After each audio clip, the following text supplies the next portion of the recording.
नमस्कारम दोस्तों, ST motivation में आप सबका स्वागत है एक और मोटिवेशनल वीडियो के साथ। दोस्तों आज हम चर्चा करने वाले हैं पुरुषार्थ की शक्ति के बारे में। मित्रों, हमारी डेली लाइफ में हमें अक्सर ये देखने को मिलता है कि हम में से कई लोग केवल भाग्य के भरोसे ही बैठे रहते हैं और सोचते हैं कि सब कुछ बस बैठे बैठे ही मिल जाए, हमें कुछ ना करना पड़े और पुरुषार्थ की कीमत ही नहीं समझते हैं। फिर सारा दोष ईश्वर को देते हैं कि आपकी वजह से हमें कुछ नहीं मिला। पर एक बात यहाँ समझने वाली है मित्रों कि जो व्यक्ति स्वयं की सहायता करने के लिए निश्चित कार्य कर्म करने के लिए अड़िग ना हो तो ईश्वर भी उसकी सहायता नहीं कर सकते। हमारा भाग्य भी तभी फलित होगा जब हम कर्म करने के लिए पुरुषार्थ करने के लिए उठेंगे, तो ईश्वर भी किसी न किसी रूप में हमारी सहायता करने के लिए अवश्य आएंगे। अगर हम अपने पुरुषार्थ की शक्ति को समझें तो हमें वो भी मिलने की संभावना बढ़ जाती है जो हमारे भाग्य में नहीं लिखा है। दोस्तों, केवल बैठे रहने से तो कुछ हासिल नहीं होगा। अगर हमारा प्रारब्ध अच्छा भी हो तो बिना कर्म किए वो भाग्य रूप में फलित नहीं होगा। इसलिए कर्म करते रहिए, जो भी गोल आप अचीव करना चाहते हैं उसके लिए पुरुषार्थ करते रहिए। ये ना सोचे कि बैठे बैठे सब मिल जाएगा, ईश्वर हमें ऐसे ही सब दे देंगे। पूर्व जन्म के अच्छे कर्मों का फल भी कुछ समय तक ही साथ देगा। जैसे ही वे नष्ट हुए तो हमारी हालत खराब होगी। फिर इसमें ईश्वर को दोष देना उचित नहीं है।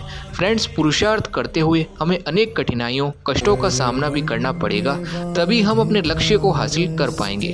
घबराकर हार मान लेने या बैठ जाने या ये सोचने से कि बैठे बैठे सब मिल जाएगा तो पुरुषार्थ की शक्ति का हम लाभ नहीं ले पाएंगे।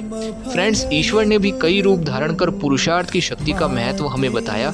कभी राम, कभी कृष्ण, कभी वामन, कभी नरसिंह, तो कभी मत्स्य आदि अनेकों अवतार धारण कर अनेक कष्ट दुख सहते हुए कर्म करते हुए पुरुषार्थ की शक्ति का महत्व बताते हुए सभी को इस रास्ते पर चलकर अपने लक्ष्य को हासिल करने का संदेश दिया।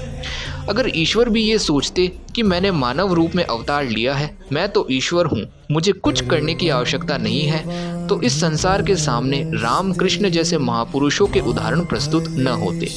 इन महापुरुषों ने पुरुषार्थ की शक्ति, अपना नियत कर्म करने की शक्ति का महत्व, अनेक कष्ट कठिनाइयां सहते हुए हमें बताया। यही कारण है कि आज हमारे लिए ये महापुरुष पूज्य हैं। समझने वाली बात है मित्रों कि जब स्वयं भगवान को मानव रूप में अपना नियत कर्म करना पड़ा और अनेक कष्ट कठिनाइयों को सहते हुए पुरुषार्थ करना पड़ा, तो हम तो साधारण मानव हैं। अब कुछ अच्छा करना है तो कर्म करना ही पड़ेगा। बिना पुरुषार्थ किए कुछ हासिल नहीं होगा। यूं आलसी बनकर पड़े रहने से क्या लाभ? खाली बैठने से अच्छा कुछ किया जाए जिससे हमें कुछ सीखने को मिले, कुछ नया ज्ञान प्राप्त हो। वरना ऐसे पड़े रहने से तो शरीर और स्वास्थ्य दोनों खराब होंगे।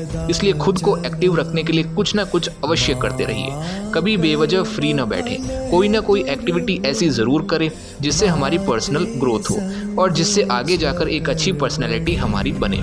फ्रेंड्स, पुरुषार्थ की शक्ति का हमारे जीवन में बहुत अधिक महत्व है। बिना इसके हम जीवन में अपना लक्ष्य हासिल नहीं कर सकते।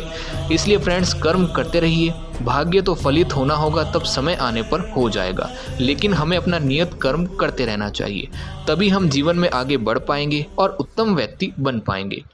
तो दोस्तों, आज की वीडियो में इतना ही। आपको यह वीडियो कैसी लगी कमेंट करके ज़रूर बताएं। साथ ही लाइक, शेयर एंड सब्सक्राइब करना भी ना भूलें और बेल आइकन पर क्लिक करके ऑल का ऑप्शन चूज़ करें ताकि आपको न्यू वीडियोस के नोटिफिकेशंस मिलते रहें। तो दोस्तों, फिर मिलेंगे एक और मोटिवेशनल वीडियो के साथ। तब तक के लिए अपना नियत कर्म करते हुए आगे बढ़ते रहिए।